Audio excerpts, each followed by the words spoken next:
네, 일단 인사 먼저 드리겠습니다. 신명진입니다. 네. 괜히 인사를 좀 텀 있게 하니까 인사를 2번 받고 싶어서 제가 일부러 그런 것 같은 느낌이 살짝 드네요. 일단은 오늘 제가 여러분들과 어머님들과 이제 하고 싶은 얘기가 조금 있어서 자리를 마련을 했는데요.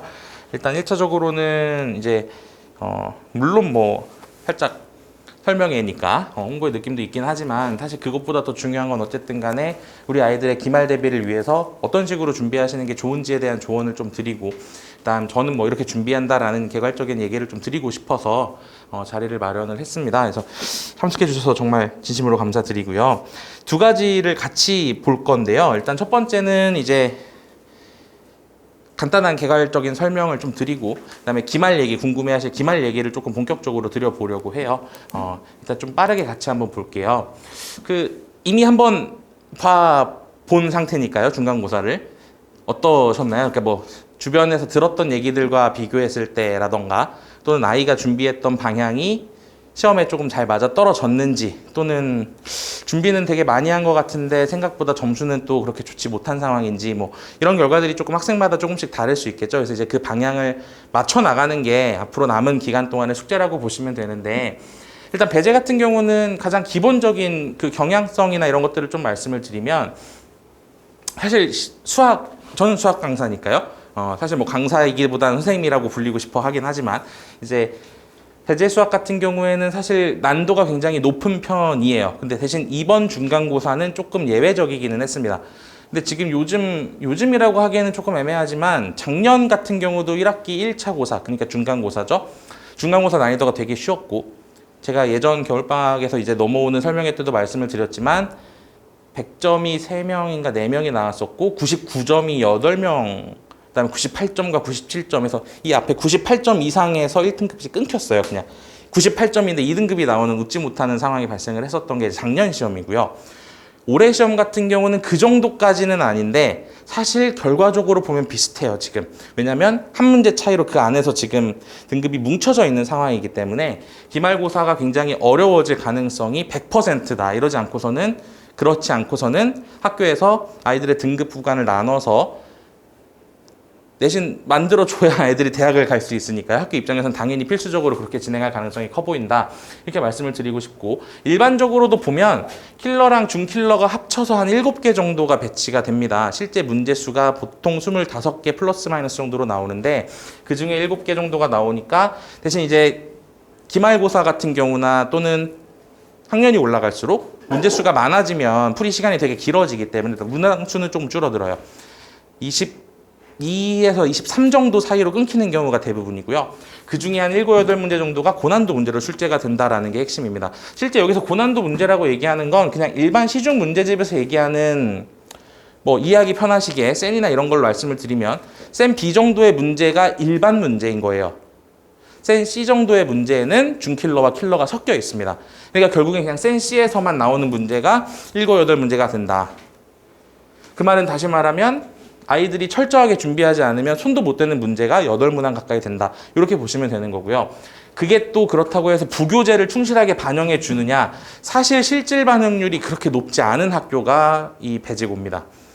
해마다 부교재 같은, 뭐 올해 같은 경우는 이제 따로 얘기는 없지만 메스다이얼에서 내겠다 이렇게 얘기는 하지만, 사실 그 메스다이얼의 문제도 결국에는 이제 모의고사 문제들이에요. 그래서 뭐 엄밀히 말하면 부교재 반영 비율이 높다기보다는 모의고사 기출 변형을 사랑하는 학교다, 이렇게 정리하시는 게 좋고, 그렇기 때문에 배제 학력 경시대 같이 애초에 그냥 대놓고 학력평가 문제를 변형해서 출제하겠다라고 얘기하는 문항들이 실제 그냥 시험에서도 그대로 출제가 된다, 이렇게 보시면 돼요. 그렇기 때문에 오늘 제가 이 설명회를 진행하기 전에 배제학력 경시 대비 특강을 한번 했는데, 그런 스타일의 문제들이 그냥 나온다고 보시면 됩니다. 그런 방식으로 변형해서 이제 그렇게 보시면 되고, 그럼에도 불구하고 1등급 컷이 항상 90점이 넘죠. 이번 시험 같은 경우도 90점이 넘었죠. 1등급 컷이. 그런 걸 보면 아이들이 굉장히 촘촘하게 밀집되어 있는 학교라는 건 이미 느끼고 계시잖아요. 아이들 꼬리표 받아보셨죠. 성적표 받아보셨을 거고요.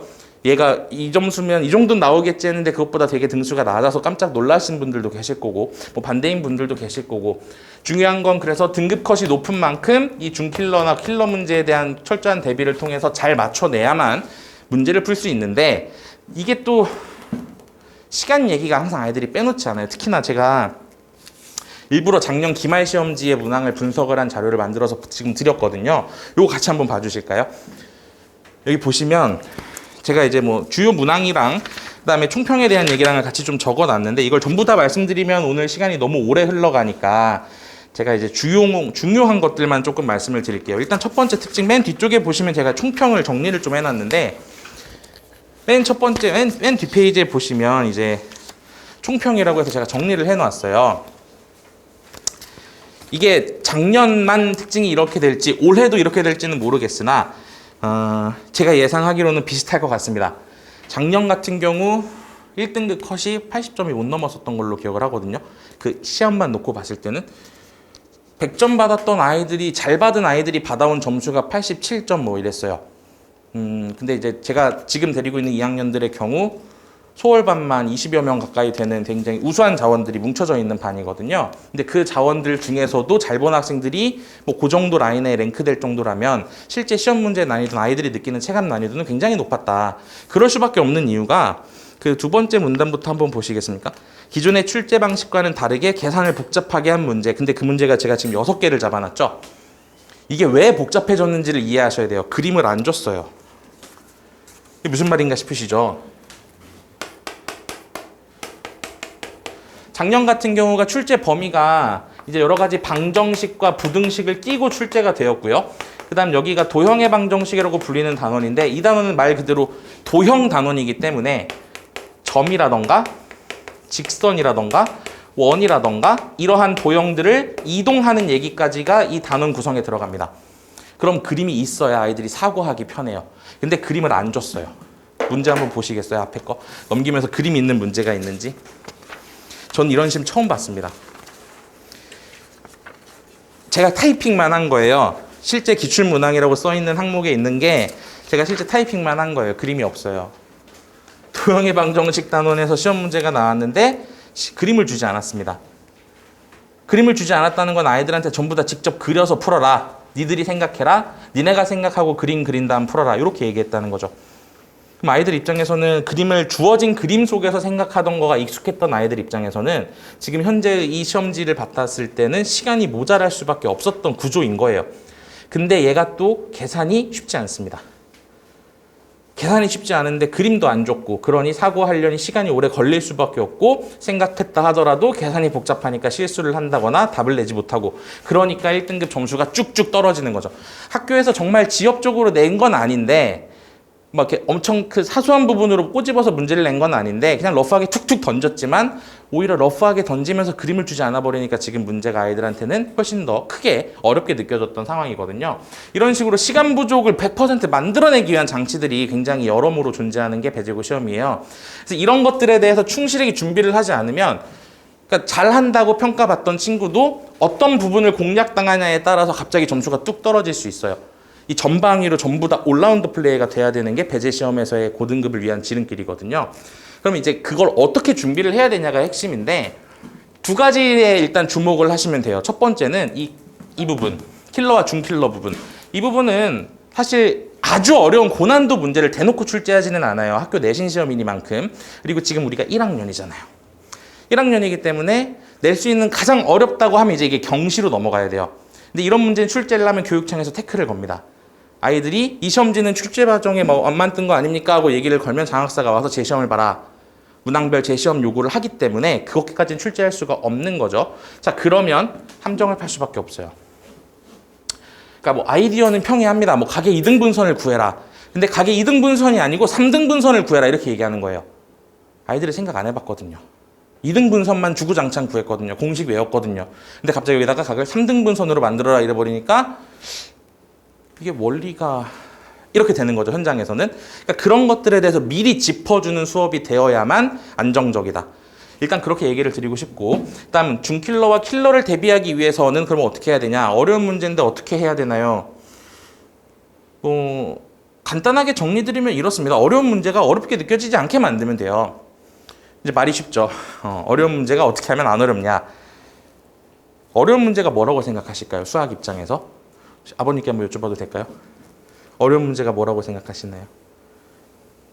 익숙하지 않은 아, 익숙하지 않은 문제. 굉장히 좋은 표현이죠. 익숙하지 않은 문제. 그럼 한 가지만 더 여쭤봐도 될까요, 제가? 왜 익숙하지 않을까요? 자주 접해보지 않은. 저는 같은 얘기인 것 같기는 한데, 네, 감사합니다. 답변 감사합니다. 그 익숙하지 않다라는 표현이 굉장히 좋은 표현이라고 말씀을 드린 게, 숨겨요.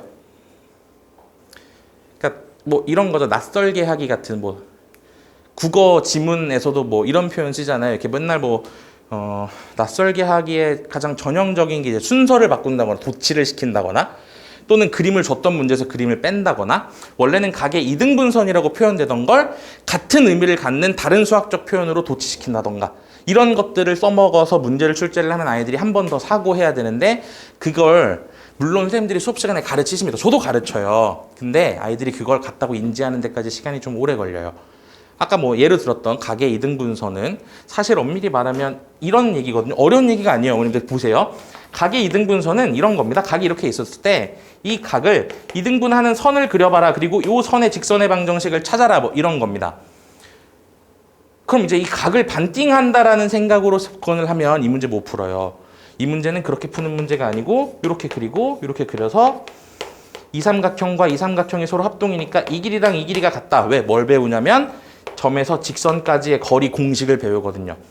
그럼 아이들한테 각의 이등분선을 구해라 라고 얘기를 하면 이걸 다 떠올립니다. 아이들이. 근데 이걸 얘기를 바꾸는 거죠. 뭐라고 바꾸냐면 평면 위의 한 점으로부터 두 직선에 이르는 거리가 같은 점들의 자취를 구해봐라. 그럼 아이들이 생각을 해야 되는데 아까 말씀드렸다시피 그림을 주지 않고 니네가 그림을 그려서 풀어. 근데 난 그림 안 줄 거야. 근데 말도 바꿀 거야. 이러니까 아이들이 잠깐만 이게 그니까 하면서 그려보는데 이게 빨리 떠오르면 빨리 푸는 거고 떠오르지 않으면 못 푸는 거고 한참 만에 생각해내면 아 이게 이건가 보다 하면 시간이 이만큼 지나간 거고 여러모로 불리해지는 거죠. 그러니까 이런 식으로 문제를 풀기 때문에 이런 것들에 대해서 미리 정리를 해주는 수업이 필요해요. 이 아이디어는 얘랑 똑같고 그러니까 표현을 바꾼 문제를 여러 개를 같이 연습을 시키는 겁니다. 이 문제랑 이 문제랑 이 문제랑 이 문제랑 이 문제랑 다 같은 얘기야. 마치 국어에서 동의어 표현 배우는 것처럼 수학에서도 그런 문장들이 존재할 수 있는 파트가 지금 이번 기말 범위입니다. 그래서 그런 것들에 대해서 대비를 철저하게 해놓는 게 가장 중요하다고 보여져요.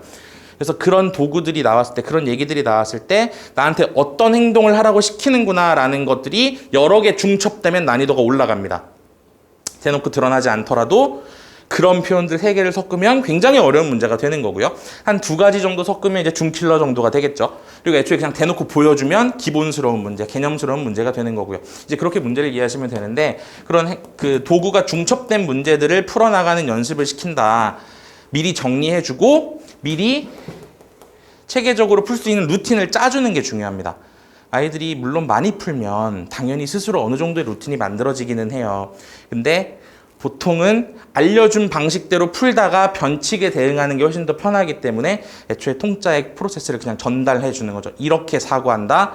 그럼 여기서 발생하는 사소한 문제들은 개념으로 해결한다. 그러면 아이들이 해결할 수 있는 능력이 길러지게 됩니다. 이렇게 각을 잡으시면 되고요.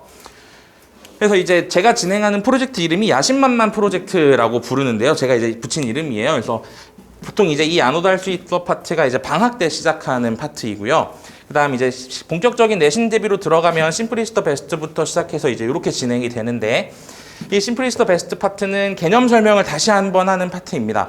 심화 개념이라고 해서 실제는 쓰이는 개념들을 다시 한번 도구로 조직하는 수업을 하는 거고요. 그리고 난 다음에는 이제 본격적인 문제풀이가 여기부터 시작을 하는 거죠.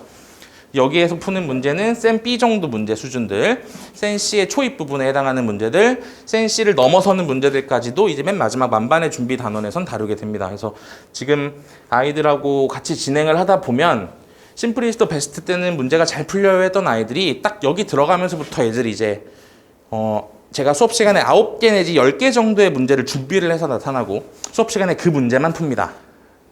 다른 문제를 풀 시간이 없어요. 왜냐면 이거 설명을 해야 돼요. 그 문제들의 뿌리가 되는 문제를 뽑아가지고 오는 거죠. 자, 각의 이등분선, 그럼 이 각의 이등분선을 새롭게 다른 문제를 하나 가지고 오고 거기서 계속 문제를 변형시켜서 제가 출제를 합니다. 그 자리에서. 이렇게 풀어볼래? 저렇게 풀어볼래? 이게 이렇게 바뀌면 어떻게 할래? 그럼 아이들이 현장에서는 생각을 바로바로 합니다. 왜? 지금 방금 이 문제를 봤으니까요. 그리고 나서 그 다음 단원 넘어가고 다음 단원 넘어가면 이 만반의 준비로 갔을 때 다시 그 도구를 끌고 와서 자 풀어봐. 근데 이제 얘는 2개, 3개가 중첩되어 있는 거죠. 앞에 단원에서 썼던 도구들, 해당 단원에서 배웠던 도구들, 이렇게 도구들을 계속 연습을 시키는 프로세스로 시험 진행이 이루어지게 됩니다. 그리고 이제 가장 제가 아이들한테 도움을 많이 준다라고 제가 생각하기에 도움을 가장 많이 준다라고 생각하는 게 바로 이 강남권 내신 기출 문제 세트거든요. 근데 뭐 실제로 이 기출 문제 세트를 푸는 것 자체가 의미가 있는 게 아니고요.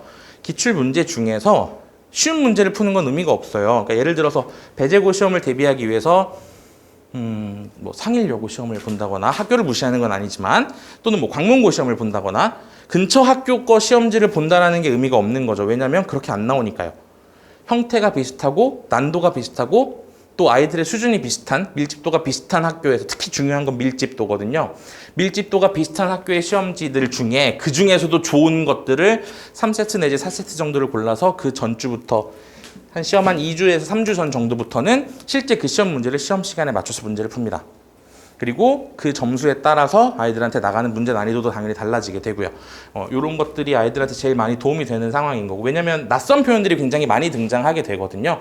교과서나 문제집들에 있는 참고서들에 있는 문제는 조금 정제된 표현들, 그러니까 많이 볼 수 있는 표현들이 등장하는 반면에 선생님들이 머리를 짜면서 만든 새로운 표현들이기 때문에 굉장히 간혹 가다가 참신하고 좋은 표현들이 있어요. 이렇게 껐더니 뭐 이런 얘기가 나올 수도 있겠구나 하는 그런 표현들. 그래서 아이들이 당황할 만한 표현들을 미리 정리하는 시간을 갖게 됩니다.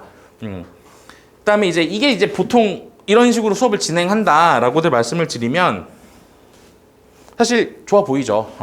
그리고 어떤 선생님이 자기가 수업하는데 안 좋은 거 가르칩니다라고 얘기하겠습니까? 제일 되게 중요하게 생각하는 부분이 사실 이제 이 관리 부분이에요. 사실 아까 들어오시면서 보셨는지 모르겠는데 여기 옆에 그 조그마한 강의실 하나에서 아이들 문제 풀면서 선생님들하고 질의응답하는 거 혹시 보셨을까요? 일부러 저기에다가 아예 세팅을 딱 잡아놨는데 저희가 이제 제일 중요하게 생각하는 그 관리가 이루어지는 장소가 바로 저 자리입니다. 애초에 관리의 방법 자체가 학생별로 세분화되어 있고 공통 주제별로 세분화되어 있어요. 그러니까 진도가 나감에 따라서 공통 과제는 당연히 추적해서 들어갑니다. 이건 그냥 말 그대로 일반 단과 수업들하고 똑같죠. 근데 사실 이렇게만 들어서 효과를 보는 학생들이 없지는 않은데 보통 대부분의 아이들은 이제 전기세를 내러 학원에 옵니다. 숙제를 안 하는 거죠. 수업 시간에는 듣지만 집에 가서 문제를 풀지 않죠. 학원 전기세 내주는 거죠. 뭐 대치동 전기세는 네가 다 내냐 뭐 이런 얘기를 하기는 하는데 그런 친구들이 그냥 그대로 내버려 두면 그대로 한 6개월 정도 있다가 학원을 바꿉니다. 왜? 다녀도 성적이 오르지 않았으니까. 당연하죠. 전기세만 냈으니까요. 전기세 낸다고 성적이 올라가진 않잖아요. 그럼 6개월 후에 다른 학원에 갑니다. 그럼 그 학원에서는 당연히 저쪽에서 관리를 제대로 안 했습니다 하고 또 다시 6개월 동안 그렇게 있습니다. 그리고 그 친구가 다시 6개월 후에 또 다른 데로 갑니다. 그렇게 해서 한 3번 가면 2학년이 끝나요. 그럼 엄마 나는 내신은 안 되는 것 같아. 난 정시할게. 내신은 놀게.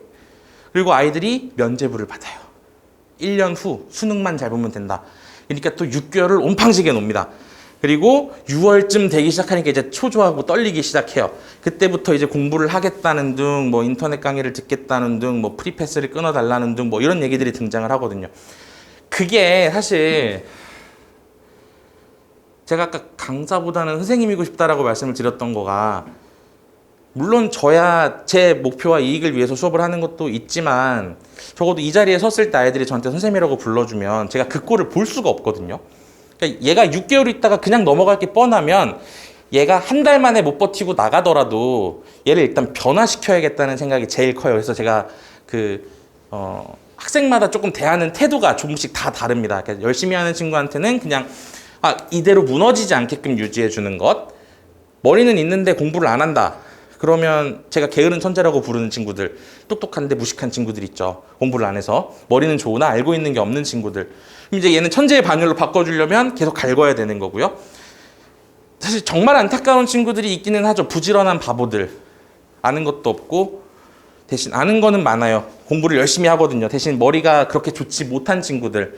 사실 이제 그건 어머님들 잘못이시잖아요. 학생 잘못은 아니잖아요. 옆에서 계속 용기를 북돋아 주는 걸 할 수 있어. 근데 하다 보면 됩니다. 그 친구들도. 정말 신기한 게 하다 보면 돼요. 학생마다 대하는 태도가 다른데 그 대하는 태도가 다른 것과 똑같이 문제도 따로 나갑니다. 애초에. 프린트물이 이렇게 아예 애초에 이름 박혀서 나가요. 그냥 땡땡땡. 뭐 신명진 프린트물. 네가 틀린 거, 그다음에 네가 현재 풀고 있는 문제 수준에 맞춘 유형별 다시 재정리. 그래서 레벨별 워크북과 개인별 오답 유형까지 같이 개인별로 세트화돼서 나가게 됩니다. 그러니까 아이들 입장에서는 진도 나간 과제 따로 있고 개인별로 내가 모자란 부분에 해당하는 문제 따로 있고 그러니 과제는 항상 많고 어렵죠. 미리 말씀드렸어요, 저. 과제는 항상 많고 어렵습니다. 왜냐면 네가 못하는 거, 네 수준에 어려울 만한 거, 그 다음 이건 새로 진도 나간 거, 입장에서는 쉬운 게 당연히 없죠. 이게 정상이죠. 그래야 변화하죠. 그래야 6개월 후에 전기세만 내다가 다시 학원 안 바꾸죠. 이 친구가 저한테 한 달 만에 못 버티고 나간 친구가 있어요. 실제로 지금 2학년 친구인데 딱 중간고사 보기 한 달 반 전에 들어왔습니다. 중간고사를 딱 보고 학원을 안 가겠대요. 근데 시험을 잘 봤어요. 저는 이제 이해가 안 가죠. 시험을 잘 봤는데 왜? 어머님한테 전화를 드려봤죠. 혹시 뭐 문제가 있나요? 아니요, 선생님, 저는 정말 보내고 싶은데요. 애가 거긴 죽어도 안 간대요. 왜죠? 제가 그 친구한테 잘못한 게 없는데.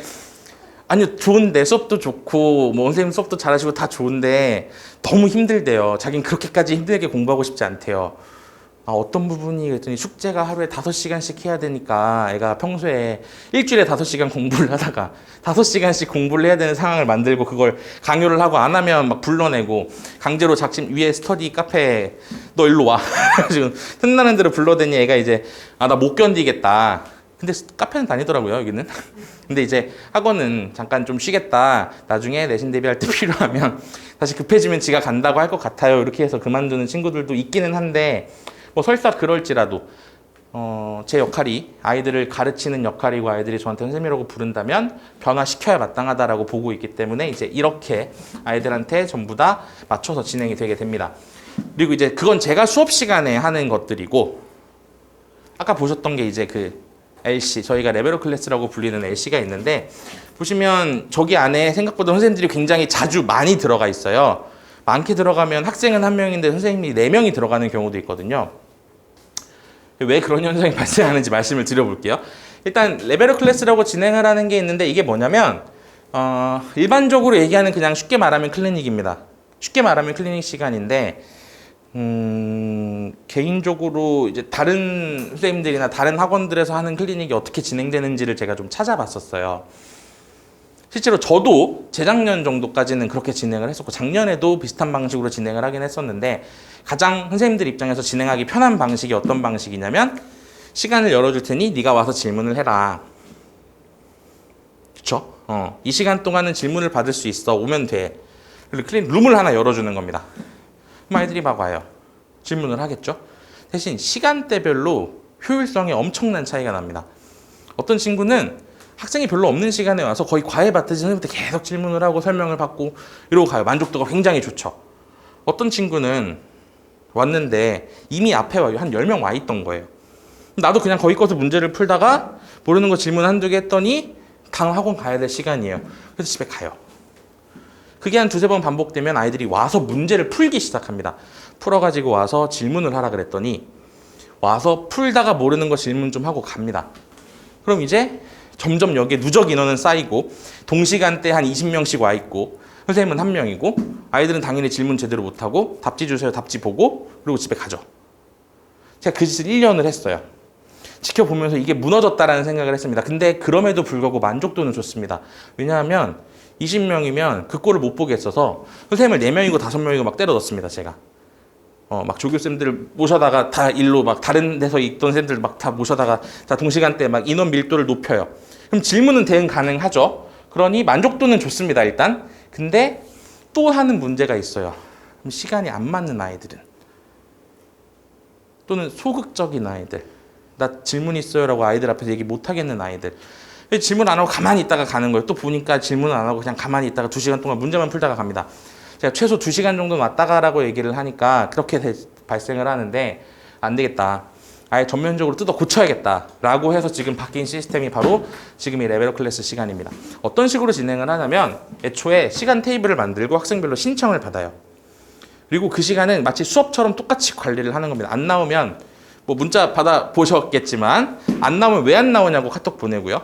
늦으면 늦는다고 카톡 하고요. 끝나면 끝났다고 카톡 보내고요. 숙제를 안 하면 숙제를 안 한다고 카톡 보내고요. 늦으면 늦는다고 카톡 또 보내고요. 끝나고 늦게 끝나고 집에 가면 이제 수업 끝나서 집에 가니까 집에 도착하는지 확인해 달라고 카톡 보냅니다. 그렇게 관리를 그러려면 누가 올 건지를 명확하게 알 수 있어야 되거든요. 그래서 애초에 신청을 받고요.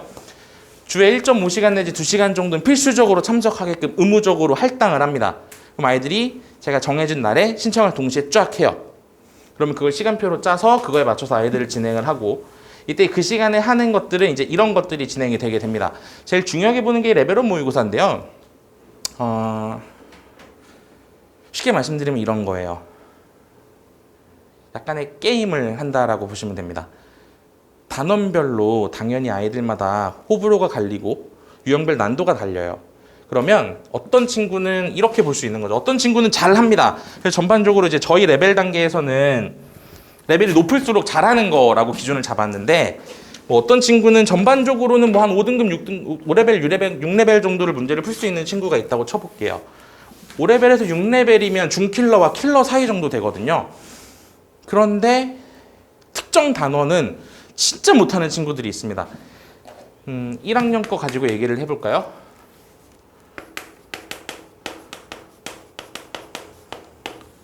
방정식 기가 막히게 잘 푸는 친구가 있습니다. 대수적으로는 굉장히 뛰어난 친구예요. 관점 자체가. 근데 1학년 수학은 이렇게 대수를 했더니 갑자기 기하 파트를 들고 들어옵니다. 점, 직선, 원, 이동시켜봐, 대칭시켜봐, 어떻게 될까? 이제 갑자기 느낌이 딱 달라졌거든요. 1학기까지는 중간고사, 그 다음에 기말고사 초입 부분까지는 대수적이라서 아이가 굉장히 잘 푸는 줄 알았는데 이게 딱 단원 넘어갔더니 쉽게 말하면 마탱이가 간 것 같은 표현들이 나와요. 이거 왜 그렇게 되는지 모르겠어요. 정말 단순한 건데. 이제 단원별로 아이들마다의 취약이 전부 다 다를 수 있다라는 거죠. 패턴이 다를 수 있다라는 거죠. 근데 얘를 그냥 뭉뚱그려서 너는 레벨이 좋으니까 어려운 거 풀어라. 이 친구는 지금 도형 난이도는 3레벨인데 얘가 지금 6레벨이었다고 쳐서 6레벨 문제를 받으면 이만큼은 몰라요. 못 건드립니다. 다 틀려요. 이거 다 채워 넣긴 해야겠죠. 근데 채워 넣으려니 양이 많아요. 양이 많으니까 안 합니다. 아이들의 두 번째 패턴이 바로 그렇죠. 적당하게 해봄직하게 주면 해보려고 하는데 특히나 남학생들이면 살짝 자존심 살짝 별거 못하네, 별거 없네. 그럼 쌤 제가 지금 보여드릴게요. 다음 시간까지 보여드릴게요. 해가지고 이악 물고 해가지고 오는데요. 양이 갑자기 한 300문제 일주일 만에 풀어가지고 와. 그럼 못 풀어요. 안 풉니다. 쌤 어차피 이건 해도 안 돼요. 빠르게 접어요. 그리고 놉니다. 그리고 와서 뭐라 그러냐면 해보려고 했는데 양이 너무 인간적으로 이건 어차피 다 못 끝내잖아요. 이렇게 얘기를 하고 놀아버리죠. 그래서 이제 그걸 방지하려고 레벨을 따로 나갑니다. 애초에 초기화 원점에서 다시 시작한다. 3레벨을 기준으로 잡고 3레벨을 통과하면 4레벨로 갑니다. 통과하면 5로 갑니다. 5도 통과하면 6으로 가고 6에서도 계속 문제를 잘 맞춰내는 것 같으면 고난도 문제가 거기서 출제가 돼요. 그 전까지는 안 줍니다. 일단 확인이 필요하다. 그러면 대신 선생님들이 이제 LC 진행하는 쌤들이 아이를 보고 이 친구는 이 단원도 충분히 잘 하는구나. 그러면 시작 단원을 뭐 5레벨부터 가보자, 4레벨부터 가보자, 넌 6부터 가보자라고 이미 조정이 가능하긴 하지만 애초에 모든 레벨에서의 중요 문제들을 전부 다 확인하고 올라가는 레벨 승강제를 실제로 시행을 하고 있습니다. 그래서 아이들 프린트물을 만약에 등원을 하시게 됐다고 쳤을 때 프린트물을 보시면 3레벨도 써있고 4레벨도 써있고 여긴 6레벨인데 너는 이거 왜 3레벨이니 뭐 이런 상황들이 발생을 할 거예요. 단원별로의 오답 점검을 그렇게 진행을 한다. 그걸 하고 나서 시간이 남습니다. 왜냐면 10문제짜리 조그만한 모의고사를 푸는 거기 때문에 시간이 남으면 그 남은 시간 동안 활용해서 풀어왔던 문제들, 주간 과제들에 대한 개별 피드백과 질의응답, 모르는 것들에 대한 피드백들이 이루어지게 되고 학교별 부교재 같은 거 풀었는지 안 풀었는지에 대한 점검, 그다음에 학교 프린트물에도 혹시 질문이 있다면 질문 수용 이런 것들이 이루어지게 됩니다. 그래서 지금 그 작업을 이따 나가시면서 보셔도 돼요. 거기 안에서 지금 아이들이 하고 있는 거죠. 네. 얼추 중요하게 생각하는 것들인데요. 다 말씀드린 것 같아서 제가 조금 정리하고 넘어가도록 할게요. 근데 이제 제일 중요한 건 이렇게 진행을 한다라는 얘기를 들었을 때 실제로 진행되고 있는지, 그 다음 아이가 진짜 숙제를 하는지, 진도는 어딜 나가고 있는지, 우리 애가 숙제를 했다고 얘기는 했지만 실제로는 안 하고 있는 건 아닌지, 모르시잖아요. 알고 계세요? 숙제 얼만큼 하는 주간 학습량 혹시 알고 계신가요? 잘 모르시죠? 왜냐면 선생님들도 그걸 일일이 다 체크하기가 쉽지 않거든요. 근데 합니다. 실제로 받아보시는 거랑 똑같죠. 네. 이게 아이마다 매회 수업이 끝나고 나면 발송되는 수업 일지예요. 내용 자체는 제가 조금 그게 있어서 조금 살짝 흐리게 처리를 했는데 큰 틀에서 보시면 이렇게 보시면 돼요. 해당 내용 진도와 오늘 과제가 일단 적혀서 나가고요. 어머님들이 확인하실 수 있게 프린트물 제목이 있으면 그 프린트물 제목과 똑같이 나갑니다. 그리고 이게 색깔이거든요. 자, 신호등이 켜지는 것만 보시면 돼요. 다 하면 또는 양호한 정도로 충실하게 했다라고 판단하면 초록색으로 체크해서 보내드립니다. 그러니까 이 학생은 지금 교재랑 학습지 문제는 푼 거예요. 제대로 다 해가지고 왔죠. 100%죠. 자, 근데 교재 오답은 안 나간 겁니다. 아예 교재 오답이 발생하지 않았던 거예요. 거의 다 맞췄거나 사소한 거라서 그냥 넘어간 경우죠. 문제 발생하지 않았다. 근데 빨간색입니다. 써있는 숫자 보시면 0이에요. 이건 뭘 안 했다는 거죠? 학습지 오답을 안 했다는 거죠. 한눈에 들어옵니다. 학습지 오답은 하지 않았구나. 교재는 했는데 그 말은 전 시간에 나왔던 학습지 문제에서의 개인별 오답 유형지를 풀지 않았습니다. 라는 얘기랑 똑같아지는 겁니다. 이렇게 보시면 돼요. 그럼 이게 그냥 올 그린이 떴다. 아, 잘하고 있구나. 정말 성실하게 하고 있구나. 빨간색이 다 떴다. 그럼 얘가 숙제를 하나도 안 해가는구나. 이거 어떡하지? 이렇게 보시면 되는 겁니다. 노란색이다. 그럼 얘가 지금 나랑 밀당을 하고 있구나. 어쩔 때는 하고 어쩔 때는 안 해가는 상황이구나. 뭐 이런. 그래서 주의가 필요하다. 관심 있게 보셔야 한다. 저희도 볼 거고 어머님들도 보셔야 한다라는 거를 한눈에 보여드립니다. 그리고 그거에 대한 설명글이 들어가요. 학생별 세부 코멘트가 매주 적혀서 나가게 됩니다. 이게 매회 수업이 끝나고 나면 아무리 늦어도 그날 밤에 보내드리고 가는데 이제 시간이 만약에 작업이 끝났는데 한 12시 반에서 1시가 넘어가는 것 같다. 그럼 이제 그 시간에 어머님들께 카톡 드리기가 조금 애매하면 그 다음날 오전쯤이나 점심쯤에 다시 보내드리는 방식으로 그 회에 대한 수업 회차별 수업 일지를 작성해서 보내드리고 있습니다. 그래서 이제 이게 지금 현재 진행 중인 수업 시간표고요. 뭐 좀 더 자세한 거가 궁금하시면 데스크에 한번 질문해 주시면 좋을 것 같고. 네, 뭐 일단 요렇고요. 그 기말에 대한 얘기 조금만 더 할게요. 그 제일 중요한 얘기가 조금 남아서요. 사실 방정식과 부등식 파트에서는 이제 우리 시험 범위에 들어가는 건 이번엔 부등식만 들어갑니다. 우리 아이들한테. 부등식만 들어가는데 문제는요. 부등식을 풀려면 방정식을 풀 줄 알아야 돼요. 근데 이게 방정식은 저번 시험 범위였었거든요.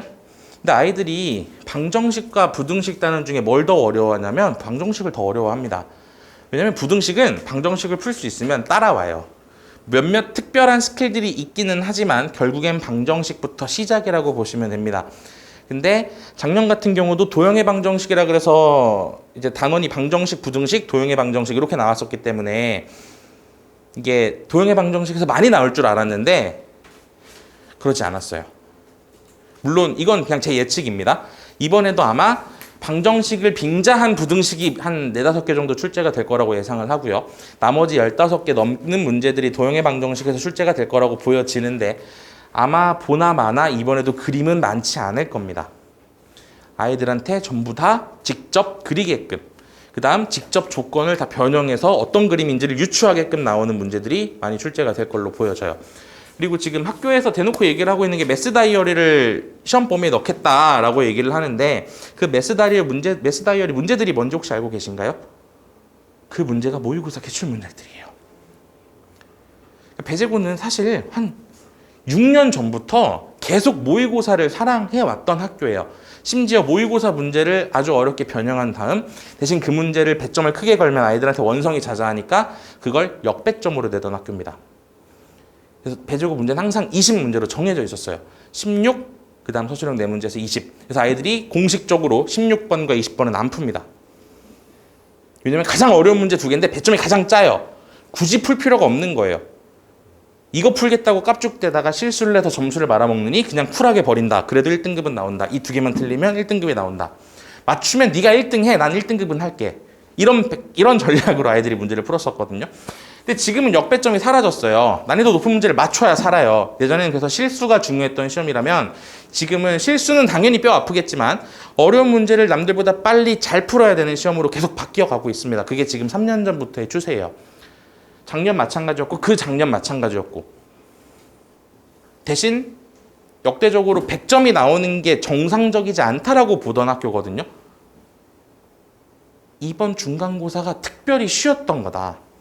작년 중간고사도 특별히 쉬웠던 거다. 그 작년 중간으로 가면 문제가 갑자기 바뀐다. 제가 아이들한테 이렇게 문제를 한번 풀렸었죠. 이번에도 중간 보기 전에 아이들이 작년 거 문제만 보고 이 정도면 뭐 별거 없네요. 애들이 수학을 놔요. 일찍. 이미 다 했다 이거죠. 특히나 잘하는 친구들일수록 그게 더 심합니다. 일찍 내려놓습니다. 그리고 일찍 다른 과목 준비를 시작을 해요. 라고 말을 합니다. 라고 말을 하고 놀아요.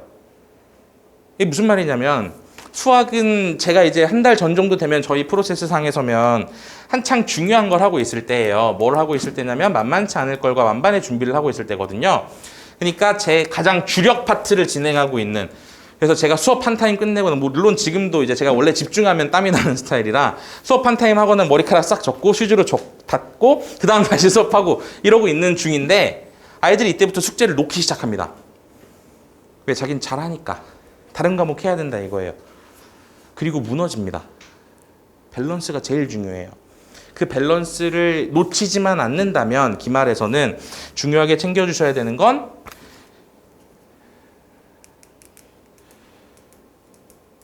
이 부분입니다. 모의고사 기출변형.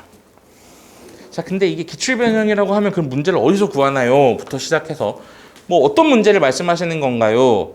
만약에 그게 궁금하시면 그 기출변형이라는 그 맥락이 좀 궁금하시면 그 데스크에 요청하셔서 그 오늘 제가 배재학력 경시대 데뷔로 나간 프리트물이 있어요. 아이들이 시험지로 받아간 그 문제를 가져가서 2020, 2019, 2018 기출 시험지들과 비교해 보세요. 그러면 어떤 식으로 바뀌었다는 건지가 눈에 보이실 겁니다. 아이들한테 문제로 출제되는 방식이 이래요. 기역, 니은, 디귿 선지가 있으면 기역, 니은, 디귿 선지에다 리을을 하나 더 넣는다던가 디귿 숫자나 식을 바꿔버린다던가 하는 식으로 변형을 하니까 풀어본 건 의미가 없어요. 풀어봤는 건 의미가 없고 그 문제에서 생각할 수 있는 다른 것들에 대해서 생각을 해야 돼요. 어차피 그대로는 안 나와요. 그거 준비를 좀 철저히 해주셔야 되고 방정식과 부등식 단원 같은 경우는 애초에 출제할 파트가 그렇게 많지 않습니다. 1학년 모의고사에서 그런 부분을 심각하게 다루지 않아요. 근데 이제 도형의 방정식은 얘기가 다르거든요. 배울 만큼 배웠습니다. 지금 아이들이 이제 점과좌표, 직선의 방정식, 원의 방정식, 도형의 이동 이 정도면 문제 한 트럭도 더 낼 수 있죠. 그러니까 아이들이 문제 많이 풀어봐야 돼요. 그래서 저희가 지금 진도를 조금 빨리 나가고 있는 중이고 실제로도 학교에서도 작정하고 그냥 다 끝내겠다라고 얘기를 하셨대요. 재작년 같은 경우에는 원방까지만 시험을 보고 도형의 이동부터는 작년 2학기 때 봤었거든요. 근데 이제 그렇게 끊지 않고 그냥 아예 딱 끝내고 가겠다라고 얘기를 하셨기 때문에 차라리 아이들한테 조금 더 잘 된 거이기는 합니다. 이제 2학기 때 들어간다라고 하면 이게 도형의 방정식 전 단원을 다시 복습을 해야 돼요. 도형의 이동 때문에 그 한 단원 때문에 다행히 끊어준다고 하니 그나마 다행인데 반대로 얘기하면 두 번에 나눠서 낼 문제를 한 번에 몰아서 내겠다가 되는 셈이기도 해서 문제 난이도가 굉장히 높아질 가능성이 크고 그 높아진다라고 하는 건 기출변형이 주를 이룰 것이다. 그다음 그 학교 쌤들이 주로 참고하는 교재 사이트들이 조금 있어요. 그러니까 현직 교사만 들어갈 수 있는 사이트들이 좀 있습니다. 근데 이제 저희 팀원 중에 한 분이 이제 박경필 쌤이신데 고대 부속고등학교 교사를 하셨던 분이세요. 다행히 아직 아이디가 살아 있습니다. 앞으로도 계속 살아 있을 것 같아요. 그리고 사실 이제 저는 그 쌤 전공 자체가 수학 교육과 출신이시기 때문에 옆에 동기들이나 전부 다 현직 교사들인 거죠. 그러니까 일반적으로는 보통은 그냥 뭐 수학과 전공 또는 뭐 과학과 전공의 과학 강사, 수학 전공하고 수학 강사 뭐 이런 패턴들이면 옆에 동기들 중에 선생님들이 많지는 않은데 저는 제 제일 친한 친구가 현직 교사, 학교를 얘기하기는 좀 애매해서 현직 교사고요. 그 쌤은 애초에 그냥 본인 아이디로 그냥 접속을 하시면 되는데 배재구 선생님들이 사용하시는 사이트가 한 3개 정도 있어요. 그 3개 사이트들에서 선생님들께 무료로 제공하는 문제 파일과 지문 파일들이 좀 있거든요. 이제 그런 것들에서 나오는 문제들, 사실 이걸 뭐 어디라고 말씀드리기는 조금 되게 애매하니까 이제 그런 문제들에 대한 초점 대비가 좀 필요하다. 그다음 부교재라고 얘기하는 게 결국은 매스 다이어리인데 매스 다이어리를 다 풀 필요도 없다. 어차피 풀긴 했겠지만 그중에 어려운 문제들을 그냥 미리 한번 풀면서 이제 아이디어를 정리해 놓는 게 중요하다. 일단 이렇게 두 가지가 제일 중요하게 잡힐 것 같습니다. 그리고 마지막 한 가지가 더 서술형. 이번에 아이들 서술형 어떻게 봤나요? 서술형 어떻게 본 것 같으세요? 고득점을 받으시려면 서술형을 꼭 챙겨주셔야 합니다. 뭘 보셔야 하냐면 아이가 스스로 예상했던 점수와 실제 받아온 점수 간의 격차를 확인을 한번 하셔야 돼요. 선생님들이 시험 문제가 쉬울수록 서술형을 정말 깐깐하게 채점을 합니다. 그래서 본인은 한 2점 정도 깎일 걸로 예상했는데 이번에 많이 깎인 친구가 지금 2학년들이 그런 상황이었거든요. 시험이 쉽지 않았어요. 어려웠음에도 서술형을 굉장히 깐깐하게 채점을 해서 예상했던 것들보다 보통 한 10점씩 내려갔습니다. 큰 틀에서는 이렇게 딱딱 기준을 잡아놨는데 여기서도 부분 점수를 주는 게 일반적인 패턴이 그냥 통째로 다 날린 거예요. 그러니까 막 여기서 2점 더 까이고 여기서 3점 더 까이고 여기서 3점 더 까이니까 갑자기 하필 8점. 저한테 막 87점 나올 것 같아요 했던 애가 막 79점. 근데 재밌는 건 그래도 1등급 뭐 이런 상황. 1등급 컷이 아까 제가 90이라고 말씀드렸죠. 이거 사실 의미가 없어요. 널뛰기가 너무 심합니다. 일단 기준적으로 90점 정도의 랭크가 된다라고 90점을 넘으면 그냥 안정적 1등급이다 이렇게 보시면 되는 거고 그 밑에 단계까지 내려가게 될 가능성은 충분히 있다. 문제는 언제든지 어려워진다. 특히나 이번 중간 이후에 보는 기말의 경우는 아주 명약 관화하다. 100%다. 아닐 가능성이 없다. 아주 어려울 것이다. 그러면 난이도를 높이는 방법이 두 가지인데 아까 말씀드렸던 것처럼 중킬러 수준의 문제를 더 양을 늘리는 것 또는 아예 100점 방지용 문제를 한두 개 내고 계산을 더럽게 꼬아서 아이들이 끝까지 다 못 보게 만드는 것 이게 두 가지가 있는데 제가 보기에는 이번엔 둘 다 할 것 같습니다. 작년보다 올해 아이들이 자원이 조금 더 좋아요. 무슨 말이냐면 지금 2학년들의 경우도 되게 자원이 좋다고 소문난 학년이에요. 근데 지금 1학년들은 2학년들에 비해서 더 좋다라고 선생님들이 얘기를 하시는 상황입니다. 시험 문제는 그걸 따라가요. 그리고 그 아이들 대상으로 이렇게 줄 세우기를 해줘야 되잖아요. 마지막 이런 얘기만 드리고 마지막 마무리를 하죠. 그 배제 수학에서 몇 등급까지 수학 1등급 나올 거라고 보시나요? 네, 그냥 등급으로 따졌을 때 배제고 내신 수학 몇 등급이 모의고사 1등급? 3등급. 몇 등급이라고 생각하세요? 3등급? 3등급이요? 뭔가 대세를 그냥 3등급이라고 정하신 것 같은데 죄송하지만 5등급도 1등급이 나와요. 그냥 툭 치면 그냥 4등급 정도까지는 1등급을 언제든지 찍을 수 있는 아이들이라고 보시면 됩니다. 그 말은 다시 말하면 전국 상위 4%가 배제 4등급까지예요. 4%, 7%, 11% 일단 누적 22%죠. 거기에 4등급 중간까지 넣는다고 치면 일단 30%입니다. 배제고의 30%가 수학 1등급을 받아요. 쉽게 보시면. 그럼 전국에 있는 4% 중에 30%가 지금 여기 몰려있다는 얘기잖아요. 쉽게 그냥 단순 계산으로 따지면. 학교 시험 문제가 쉬울 수가 없어요. 당연히 어려울 겁니다. 근데 그게 지금 뭉쳐져 있다고요. 등급 구간이 이렇게 뭉쳐져 있다고요. 대충 예상 가시죠? 그럼 이제 얘를 펼치는 작업이 필요하니까 선생님들이 고심 많이 하고 문제를 낼 겁니다. 그래서 제가 예상하는 건 중킬러 문제 숫자가 5개 이상 나올 것 같다. 그 다음 킬러가 3문제 이상 포함될 것 같다. 그러면 아이들 입장에서는 시간도 시간대로 부족하고 어렵긴 어렵게대로 어렵고 그러니 굉장히 많이 준비해야 한다. 그리고 원래 시험은 항상 최악을 준비하는 거니까요. 최선의 방식으로만 준비한다는 게 아니고 최악을 대비한다는 생각으로 정말 열심히 준비를 시켜야만 이번 기말에서도 무너지지 않을 것 같다. 그래서 무너지지 않기 위한 작업은 아까 말씀드렸던 그런 작업들이 필요하다. 이렇게 정리해 주시면 될 것 같습니다. 혹시 뭐 질문 있으시면 제가 질문 간단하게 받고 마무리를 해볼게요. 질문들이 없으신가요? 제가 너무 잘 설명을 한 건가요?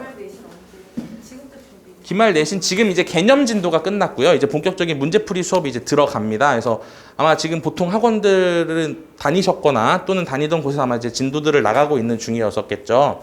그래서 그 진도가 끝나면 합류시켜 주셔도 되고, 아니면 뭐 지금 합류시켜 주셔도 진도 다른 거는 어차피 저희가 다 알아서 그 LC나 또 저랑 시간을 잡는다거나 해서 전부 다 그냥 팔로우업해서 그냥 채워 넣습니다. 그래서 그 부분은 초반에 시간만 좀 투자한다라는 생각으로 그러니까 정규 수업은 정규 수업대로 하고 더 와야 저랑 뭘 더 할 거 아니에요. 그래서 그 시간만 좀 확보시켜 주시면 합류는 지금 당장 언제든지 가능하다 이렇게 봐주시면 되고, 본격적인 문제풀이가 시작되는 거가 아마 다음 주 정도면 이제 슬슬 들어갈 것 같습니다.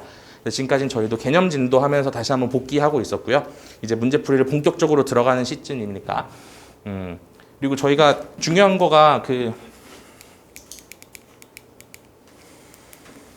이 말만 수준별이 아니고 애초에 수업 자체도 수준별로 나뉘어져 있어요. 그래서 수업 시간표를 보시면 정규반하고 심화반인데요. 정규반만으로도 사실 1등급 가능합니다. 정규반에서도 1등급이 나와요. 지금 2학년들 구조를 보시면. 지금 1학년들은 정규반하고 심화반하고의 격차가 조금 더 다른 느낌이긴 한데 밸런스가 조금 다르기는 한데, 사실 정규반 자체만으로도 1등급을 만들어내는 걸 목표로 합니다. 심화반은 안정적 1등급, 무조건 1등급, 2반 꼴등이 1등급을 만들겠다는 목표가 제 개인적인 목표거든요. 그래서 심화반 같은 경우는 조금 더 타이트하게 문제가 조금 더 어려운 문제가 더 많이 나간다 이렇게 보시면 되고요. 정규반 같은 경우는 빌드업을 애초에 기초부터 시작해서 맨 끝에까지를 완성을 시키는 반으로 보시면 됩니다. 근데 이제 시간이 조금 지나 있는 상태고 개념 진도 정도야 뭐 어디서 하든 사실 상관없지만, 문제풀이 아까 말씀드렸던 그 도구가 굉장히 많이 등장하는 파트가 이번 파트이니만큼 문제풀이 수업부터만 같이 합류시켜 주셔도 문제없다. 그 정도면 충분하다. 이렇게 말씀드릴 수 있을 것 같아요. 네, 시간은 이렇게, 사실 이게 조금 바뀌어서 이제 이게 10분 정도씩 먼저 땡겨서 시작을 하고 있기는 한데, 사실 이게 이렇게 딱 맞아 떨어지지는 않습니다. 보통 조금 더 늦게 끝나고요. 조금 더 늦게 끝납니다. 네. 제 특징이 조금 할 게 있으면 수업을 끊이지 않기 때문에 특히나 이제 뒷타임으로 잡히는 저기 이렇게 뭐 이런 상황, 심화반 아이들은 10시 반에 딱 끝날 수도 있고요. 10시 20분 정도에 이렇게 딱 끝날 수도 있고요. 제가 필 받으면 한 20분 더 할 때도 있고요. 혹시 만약에 집이 멀어서 픽업을 원하시는 분들은 아이한테 살짝 물어보셔야 돼요. 이제 이렇게 수업 30분 전에 엄마한테 톡해 정도로. 안 그러시면 와서 막 밑에서 30분씩 기다리시는 경우들도 종종 생깁니다. 죄송합니다. 근데 뭐 제가 놀면서 안 하는 건 아니니까 조금 이해해 주시면 좋을 것 같고요. 네, 그렇습니다. 네.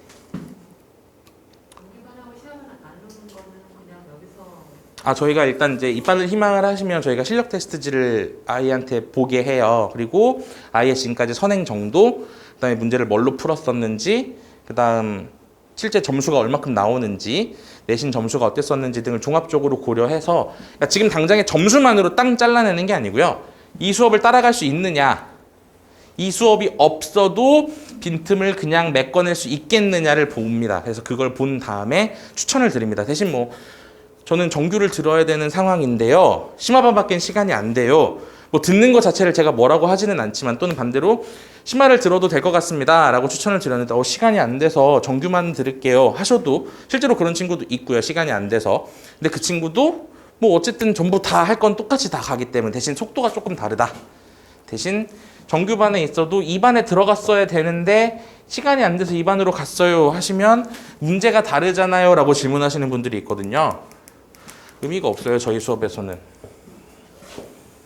설사 그 친구가 시간이 안 돼서 심화반에 힘들어도 심화반 수업을 들을게 하고 심화반 수업을 듣고 있어도 문제는 1레벨, 2레벨 이렇게 나갈 수도 있습니다. 아이 수준에 따라서. 그러니까 이제 그거는 학생별로 어차피 맞춰지는 문제이기 때문에 심화반 수준의 과제가 나갈 수도 있고 정규반 수준의 과제가 나갈 수도 있다. 그러니 문제는 철저하게 개인별로 움직인다. 대신 수업 커리 자체가 조금 더 빡빡하게 짜여져 가느냐, 아니면 일반적인 보통의 그냥 느낌으로 가느냐. 근데 사실 보통의 느낌이라고 해도 저 정규반 자체가 원래 있었던 반이거든요. 그러니까 제가 작년까지만 해도 정규 심화를 구분하진 않고 그냥 저 시간 안에서 수준별 분반 수업을 했었는데, 네, 저 정규반으로도 다 1등급 나왔던 컬인데요. 아예 더 작정하고 안정적으로 확실하게 흔들리지 않는 반을 하나 만들자 해서 이제 만들어낸 반이 심화반이라서 정규반이든 심화반이든 등급을 받아내고 고득점을 받는 것에는 자신 있다. 그러나 심화반 같은 경우는 제가 욕심이 조금 더 세다 한 문제 틀리면 이렇게 막 뭐라고 한다. 두 문제 틀리면 다음번에 너 20문제 더 풀어가지고 안 되겠어. 뭐 이런 제스처를 취하는 거고요. 정규반 같은 경우는 한 문제 틀리면 1등급은 나와. 야, 다음번에 틀리면 3문제야? 라고 했는데 실제 틀렸다? 그만 5문제 준다. 뭐 이런 정도의 온도 차이로 받아들여 주시면 될 것 같습니다. 네. 그럼 정규반이든 심화반이든 애마다 이렇게 숙제 양이 네, 다를 수 있습니다. 거죠? 네. 그리고 이렇게 한번 쭉 그 개념 진도를 할 때 일단 1차적으로 아이들한테 데이터를 얻는데요. 이제 풀려본 다음 이제 데이터가 없는 상황에서 합류를 하면 당연히 초반 숙제가 조금 많아요. 저희가 이 로드맵을 세워야 되는데 이제 빈 부분을 확인을 해야 되니까요. 저희가 아이들한테 문제를 주면 그냥 단순히 채점하고 끝이 아니고 이걸 전부 다 다시 저희가 다시 답안 입력을 해서 이 문제를 이 친구가 몇 번째 틀리고 있는지, 이 문제 스타일을 얘가 대체 왜 틀리는지, 이걸 모르니까 틀린다, 이런 꼬리를 이렇게 물어서 이만큼을 같이 숙제로 던지거든요. 그러니까 초반에 양이 조금 많기는 합니다. 그래서 그거는 감안을 해 주셔야 해요. 대신 시간이 갈수록 확실하게 빈 부분을 채워 넣을 수 있는 장점은 확실한데, 이제 아이들 입장에서는 시험을 뭐 학원을 바꿨더니 갑자기 문제가 왜 이래? 뭐 이런 느낌을 받을 수 있다라는 거죠. 갑자기 뭐 200문제 풀어가지고 오라고 하면 이걸 할 수 있어요? 근데 다 합니다. 왜냐하면 쉬운 문제도 있고 어려운 문제도 있고 섞여 있으니까 빈틈을 확인하는 작업이 먼저 진행이 되기는 할 거예요. 네. 아까 질문하라고 하셨던 게 네. 공통 수준별, 개인별 그게 네네. 동시에 진행이 되는 거예요. 아, 수업 시간에 진행하는 문제는 항상 공통으로 진행이 됩니다. 그리고 아이들한테 과제가 나가는 게 수준별로 나가고 그 수준별 문제와 공통 과제를 풀었을 때 나온 문제에 대한 오답을 또 다시 개인별로 주는 거죠. 수업은 공통. 그쵸. 수업은 공통 교재로 나가고 그다음 워크북 같은 경우 프린트물로 나가는 거겠죠. 왜냐면 단원별로 또 저희가 확인하는 거에 따라서 레벨을 달리하기 때문에 이 수준별 문제 같은 경우는 프린트로 주로 제공이 되는데 이게 항상 레벨에 맞춰서 나간다. 그다음 이거랑 이거를 풀면 틀린 문제가 학생별로 다 다를 테니 오답도 당연히 학생 개인별로 나간다. 그래서 그게 정규반, 심화반 다 똑같은 그런. 그렇죠. 이런 패턴은 다 똑같습니다. 대신 정규반은 조금 천천히, 그리고 이건 어차피 학생별이기 때문에 의미가 없고요. 얘도 어차피 의미가 없고요. 심화반 같은 경우는 조금 빡세게, 그러니까 수업 시간에 빡센 문제를 다룬다는 거죠. 조금 더 힘든 문제를. 대신 뭐 수업 시간에 다루는 문제는 레벨 5 정도를 다루고 있는데 너는 아직 4가 비어 있으면 4부터 6까지 틀린 거 오답. 5를 나가는데 넌 5야? 그러면 5, 6. 거기에 원하면 7도 줄게. 요렇게. 그럼 레벨이 숫자가 높으면 높다고 하셨잖아요. 네네. 그럼 몇 레벨 정도? 보통 학교 시험을 대비하는데 6레벨 정도면은 일단 킬러를 제외한 나머지 문제들은 전부 다 대응이 가능한 정도라고 보시면 되고요. 그다음 킬러를 대비하는 수업은, 그리고 이거에 대응하는 문제는 또 따로 나갑니다. 이제 그게 뭐 굳이 단계를 따지면 7단계와 8단계 정도인데 이제 사실 이제 7, 8은 조금 뭔가 느낌이 좀 그래서 그냥 킬러와 중킬러라는 이름으로 숙제를 내보내고 있습니다. 그러면 그 킬러가 아까 센시 정도라고. 사실 센시는 킬러라고 보기는 힘들고요. 저희 그 단원 난이도로 따지면 6단계 내지 7단계 정도에 해당하는 게 센시에서도 어려운 문제가 뭐 그 정도가 이제 6단계 정도의 랭크가 되고, 블랙라벨이나 일품 정도에 있는 고난도 문제는 보통 7레벨로 랭크가 됩니다. 그리고 그보다 더 어려우면 8까지 가죠. 그럼 여기서 하는 것 중에 제일 이제 어렵다 하는 그런 레벨이 네. 불나를 정도까지 나왔습니다. 사실 불나를 넘어서기는 하는데요. 시험에 안 나올 것 같으면 제가 이제 빼고 진행을 하기 때문에 그러니까 문제는 어려운 문제를 원하면 저희 풀은 경시까지 풀이 싹 있어요. 올림피아드 수준까지 문제 세트는 다 만들어져 있는데 예전에 제가 경시를 했을 때 썼던 자료들까지 싹 다 가지고는 있으나 학교 시험에서는 거긴 쓸 필요가 없으니까 출제 가능한 범위 바운더리를 정해놓고 끝까지 밀어 올리는 거죠. 레벨업 승강제라던가 또는 수업 시간에 나가는 과제를 통해서. 이 친구가 2레벨이면 물론 2부터 8까지 가야 되는 거고요. 뭐 6레벨이었다 그럼 6부터 8까지 올라가 보는 거고요. 밀어붙이는 거죠. 대신 이제 이걸 넘어가면 경시니까 그 선만 제가 잡아주는 겁니다. 밀어 올리는 건 끝까지 밀어 올립니다. 네. 그렇죠. 예전에 대치해서 수업할 때, 지금도 물론 대치해서 수업은 하지만 이제는 내신 수능 쪽을 주로 많이 한다면 예전에는 경시랑을 했었었죠. 네, 과학고 팀 수업 이런 거 하고. 근데 이제 그게 사실 별로 재미가 없어서 아이들이 너무 어리거든요. 네, 그러니까 아이들하고 농담도 좀 하고 그다음에 좀 이렇게 뭔가 메이킹에서 보람도 좀 있고 이렇게 놀던 애가 와서 수업 듣고 선생님 덕분에 사람 됐어요. 뭐 이렇게 덕분에 제 인생 바뀐 것 같아요. 뭐 이런 얘기 좀 들어야 되는데 이제 중학교 2학년 친구들이나 3학년 친구들은 그런 느낌 못 받아요. 그냥 과거가 뭐 성공했네요. 고생했다. 그리고 얼굴 볼 일이 사라집니다. 이제 다른 지역으로 떠나가거든요. 이렇게. 그래서 이제 이거 별로 이렇게 좀 섭섭하네. 그래서 이제 아예 넘어오게 된 거고요. 예전에는 경시도 진행을 했었죠. 올림피아드까지도 했었습니다. 네. 그리고 아까 여기 배제에서 네네. 입시 그런 정도 문제가 나오면 애들이 또 어필을 하면서 처음에 태클을 걸 수 있기 때문에 네네. 안 된다고 그러셨잖아요. 네네. 1학년만 그런 게 아니라 1, 2, 3학년 다 그런가요? 근데 보통 2학년하고 3학년들은요. 이제 모의고사 문제 세트 자체가 워낙 많기 때문에 선생님들이 거기까지는 눈을 안 돌리세요. 근데 이제 1학년 같은 경우는 사실 다루는 내용 자체가 어차피 1학년 수준에 머물러 있고 뭐 로그 못 내죠, 수열 못 내죠, 미분 못 쓰죠, 뭐 쓰죠, 뭐 못 쓰죠. 그러니까 낼 게 한정돼 있거든요. 여기 안에서 이제 돌리고 도니까 계속 문제가 돌아요. 근데 이제 이런 문제가 너무 많이 돌았다 싶어서 새로운 문제를 찾다 보면 아이디어 자체가 교육과정을 살짝 어긋나는 것 같은데 뭐 굳이 우기면 쓸 수도 있는데 이것까지 써야 되나 하는 문제들이 툭툭 던져지기는 하는 겁니다. 이제 본래 이런 현상은 대치에 있는 학교들에서 많이 발생을 해요. 그래서 그 바람잘 날 없는 학교들이 많습니다. 이렇게 내면 교과과정 벗기라고 다시 보자 그러고 뭐 경기고 같은 경우 맨날 내면 시험 한 문제는 항상 재시험을 보거든요. 항상 출제 오류.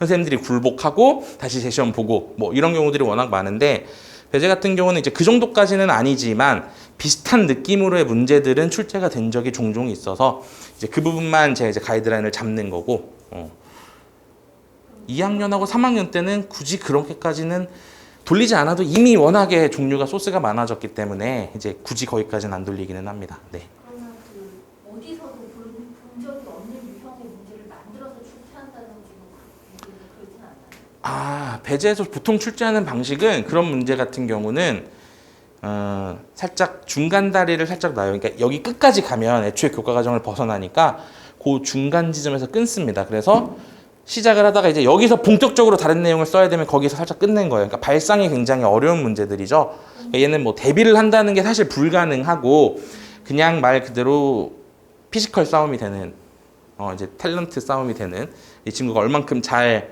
머리를 굴려내느냐. 그러니까 그냥 어차피 남들 다 틀리는 문제가 될 거기 때문에 굳이 다루지 않아도 무방하고 맞추면 기분 좋고 근데 그런 문제는 또 은근슬쩍 배점을 크게 안 냅니다. 그리고 요번에 그 제시 부분이 있잖아요. 네네네. 왜 제시를 사실 뭐 제가 이렇게 얘기를 해도 되는지 모르겠는데 제시 본 이유가 되게 아이들한테 전해 들었는데요. 저도 제시를 볼 이유가 없는 문제예요. 그러니까 쉽게 말씀드리면 이런 겁니다. 4차 방정식은 해가 원래 4개예요. 대수적으로 고정되어 있어요. n차 방정식은 해가 n개입니다. 근데 이 n개고 4개고 하는 것들은 복소수 범위에서 성립하는 얘기예요. 숫자의 범위를 복소수까지 확장시키면 그는 항상 n개 이렇게 고정되어 있는데 선생님이 z라는 복소수에 대한 4차 방정식을 출제를 했어요. 그리고 이 식을 만족시키는 z는 몇 개냐라고 물었습니다. 그럼 당연히 답은 그냥 4개예요. 고민할 필요가 없어요. 근데 선생님이 의도했던 건 이렇게 풀으라는 얘기가 아니고 z라는 세를 a 더하기 bi라는 복소수의 일반적인 형태로 쓴 다음 이걸 다 전개해서 a하고 b의 순서상의 개수를 찾아라라는 식으로 풀길 바랬대요. 솔직히 말하면 말도 안 되는 거죠. 어떻게 교사하는지 저 잘 모르겠어요. 그러니까 한 곳에 꽂히니까 그 부분을 놓치신 것 같아요. 그냥 n차 방정식은 n개니까 답은 4개 그냥 넘어가면 되는데 실제로 제가 가르치는 애들은 전부 다 그냥 너무 낚시인가? 왜냐면 단답형이었거든. 단답형 2번 문제였기 때문에 낚시 문제인가? 4차 맞지? 이거 넘어갔다는데 이제 아이들이 그렇게 살을 써서 너무 많이 맞춰버리니까 이 문제를 출제한 선생님은 이번 시험 킬러 문제가 이거였다 라고 얘기하시는 상황이고 이걸 이렇게 써서 풀길 바랬는데 4차니까 4개염 해버리니까 잠깐만 이러면 안 되는데 극적극적 야 다시 보자 안 되겠다. 근데 원래 재시험 보는 문제는 원래 문제보다 난이도가 높아지면 말이 많아지거든요. 그래서 거의 주는 문제식으로 던져버린 거죠. 왜 던졌는지는 저는 아직도 모르겠습니다. 그냥 자존심 상해서 다시 본 것 같아요. 거기 보면 M이 있었잖아요. 네네. 근데 M에 대한 조건이 단순. 그쵸. 그러니까 이걸 애초에 풀기가 어려워요. 풀 수 있는 식이 아니라고. 물론 풀려면 어거지로 풀려면 풀 수는 있습니다. 근데 풀 이유도 없고요. 어차피 m값 따라서 a하고 b가 전부 다 m에 대한 식으로 막 바뀌었을 텐데 그랬을 때 개수를 확인하라라는 얘기거든요. 그러니까 현실적으로 불가능한 얘기를 시험 문제 출제를 했고 그러니까 아이들이 푼 그냥 4차니까 4개가 맞는데 본인은 이게 굉장히 어려운 문제여야만 한다라는 생각을 하고 계시니까 그냥 재시험 보겠다. 그리고 굳이 따지면 n차 방정식의 근이 n개라는 얘기를 언제 얘기를 하게 되냐면 그 4차 방정식에서 얘기하는 게 아니고 엄밀히 말하면 수투를 배워야 얘기를 할 수 있어요. 그리고 미적분을 배워서 함수 그래프가 이렇게 만들어지니까 근이 몇 개입니다. 이런 얘기를 해야 되기 때문에 그냥 교과과정 바뀌다. 이렇게 얘기하고 그냥 재시험을 본 것으로 보여집니다. 그래서 저는 사실 아직도 이해는 못하고 있어요. 왜 재시험을 봐야만 했는지. 저희 가르친 아이들도 전부 다 귀찮게 이거 왜 제시 보는지 모르겠다. 그럼 만약에 그게 M에 대한 조건이 그게 이제 단순지 아닌지에 대한 조건이 명시가 있어도 답은 4개입니다. 그러니까 명시가 안 되어 있어도 상관없는 네, 명시가 되어 있지 않아도 그냥 이렇게 얘기하는 거랑 똑같아요. 일반적인 n차 방정식의 근의 개수는 n개다라는 명제가 참이냐 거짓이냐만 알고 있으면 그냥 풀리는 문제예요. 그래서 그냥 일반적인 n차 방정식의 근은 대수적으로 n개 이미 증명되어 있기 때문에 그냥 답은 4개가 맞습니다. 걔를 구해라라고 하지 않는 이상. 구해라라고 하면 z를 찾기 위해서 결국은 이제 이거 x로 바꿔서 풀어야겠죠. 그럼 이제 이 x가 아까 봤던 뭐 이렇게 몇 플러스 몇 i 꼴로 이렇게 만들어져야 되는 걸 다 찾아야 되는 건데요. 이렇게 만들어지는 게 4개일 거예요. 근데 개수를 물어봤으니까 그냥 보나마나 4개가 되는 거고요. 네. 혹시 또 질문이 있으실까요? 네, 없으시면 이 정도에서 마무리를 짓도록 하고요. 혹시라도 더 궁금한 게 생기신다거나 하시면 그 학원 통해서 연락 주셔도 되고 뭐 데스크로 연락 주셔도 되고 뭐 이렇게 연락 주시면 또 성심껏 답변 드리도록 하겠습니다. 지금까지 신명진이었습니다. 네.